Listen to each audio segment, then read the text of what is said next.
For fans of the library, the renovation means a completely revamped building that accommodates users never possible in the old space. For budget watchers, the new systems equal less of a drain on the library's fixed costs. For the city, the project will become a shining environmental star in the metro area's public facilities. So, they received an iJobs grant to cover additional green technology and design. The project has some of the more standard green features such as double-pane windows, native landscaping, LED lights, renewable and recycled building materials, but there's also show-stopping cutting-edge systems, among them roof-based photovoltaic system, and then solar thermal collector and thermal storage. Both will enable the library to hopefully collect more electricity than it can use for most of the year. And then it means that the building's boiler will simply become a backup unit, which is pretty terrific. And they're going for a platinum LEED status. So that's really nice. I'm still at the downtown farmers market, and I'm seeing a sign and some literature being passed out. It looks like this. And I'm speaking to a gentleman Bill Hamilton. Bill Hamilton, yep. Nice to meet you. Me too.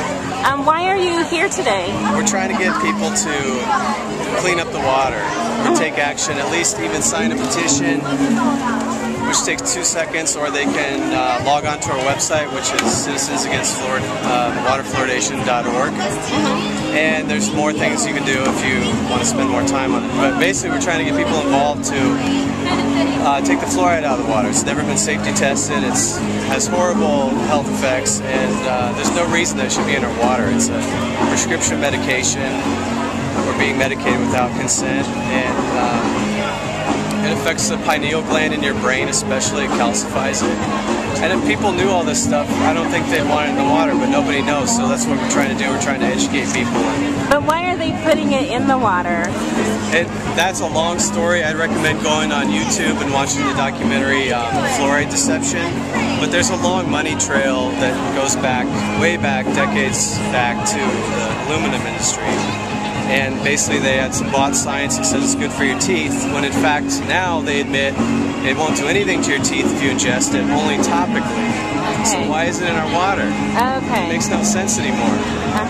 So it's safe like in our toothpaste because we spit that out. Yeah, I mean it shouldn't, it really has no purpose even in your toothpaste. All it does is harden the outer enamel of your teeth, and it doesn't delay or prolong or prevent tooth decay or cavities. All it does is mask it, because you can't see what's going on under the hard enamel of your teeth. When there's decay happening under that enamel, you can't see it. So some scientists are saying, hey, look, it prevents tooth decay. It really doesn't. Des Moines Waterworks, we demand safe H2O. When in doubt, leave it out. More on rain gardens. This is also from the Des Moines Register. This is from the April 18th Des Moines Register. It's a pretty lengthy article. Think about this. Some of the dirtiest water runoff happens during the first inch of a rainfall. That's when the rain washes off the excess lawn and garden chemicals, car seepage, and other not so healthy leftovers of our daily impact on the environment. All that dirty water runs right to the stormwater system, where the Metro's water purification plants must work to remove it. So the workable solution they want is rain gardens, a tool that's used in yards, parking lots, and other urban areas to slow down stormwater runoff and purify it before it hits the water treatment facilities.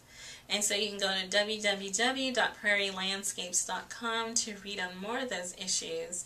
But the article does go on to say that on a smaller scale, rain gardens offer homeowners a good do-it-yourself way to slow down water and add native plants to flower beds. And so it also gives a pretty good discussion of what type of plants to use. They do say that it's good to use plants that take lots of water, which are native plants, but then are also okay drying up in August. They also include steps on how to create a water garden in that article, so it might be good to explore. Again, that's the April 18th issue. So we're on to biking, and again, wanted to talk about the High Trestle Trail It was covered quite extensively in our local media. This 25-mile-long trail. It runs through 5 communities, including Ankeny, Madrid, Shelldog, Slater, and Woodward, and it travels through Polk, Story, Dallas, and Boone counties. And the centerpiece of the new trail is the High Trestle. It's a 13-story tall, half-mile-long bridge, and there's been a lot of pictures taken of it. They had $15 million is how much it cost, and $3 million was donated land, 20 public grants, and then over 1,000 private donations. I'm pleased that I was there, and then for the opening, and then I'm also pleased that Governor Terry Branstad spoke. I'm very, very glad that he's taking a responsible approach, a leadership approach to sustainability in Iowa and the green economy, and then renewable energy as well. We do want to follow a leader who knows where he's going, and it seems like he's got some definite idea, and I can't wait to get there. I don't know where we're going, but I hope we get there soon. It'd be nice. Even construction doesn't stop the farmers market. It enhances it in some way, maybe. In fact, it's part of the entertainment, I think. We're enjoying the show.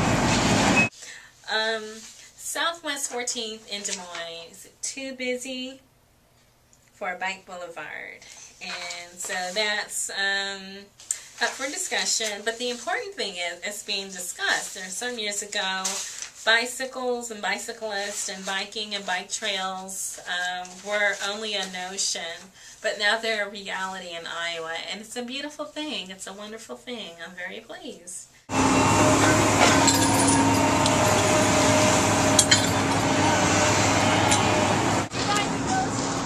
I'm on the Court Avenue Bridge. They've created a path through the construction for attendees at the farmers market.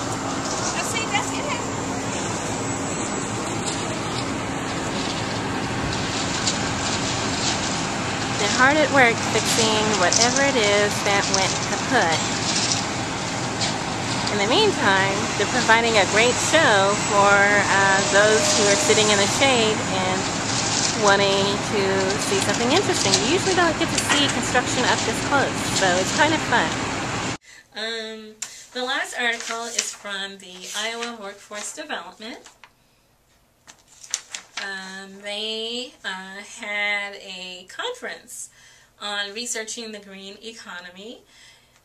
They wanted to define and report on Iowa's green jobs, and the members of the committee included staff from Iowa Workforce Development and Iowa Central College, and then other state agencies. They wanted to discuss renewable energy production, green building construction and retrofitting, sustainable agriculture and natural resource conservation, and then energy efficiency. And so as part of the grant deliverable, they hosted the conference. The Northern Plains and Rocky Mountain Consortium hosted that conference, Researching the Green Economy. That was back in April. I did not attend, but apparently the objective of the conference was to disseminate the most up-to-date green economy research. And so Debbie Durham did speak there. She leads the Iowa Department of Economic Development. But for more information on that, you can contact Carrie Coons, and that's 515-281-9646. So that's how green is in the state of Iowa. It's real. It's real, and it's happening, and I feel that we're going to get there very soon. In the meantime, in regards to food production policy and community development and the issue of transparency or the lack thereof, my suggestion is that we do see through the glass clearly, that we make that choice, that we choose to see through the glass clearly, not darkly. That's my hope. That's my hope of what we'll do, because we want to see for ourselves that green is real. Thank you very much for joining me for episode 25 of Blue Green Fusion.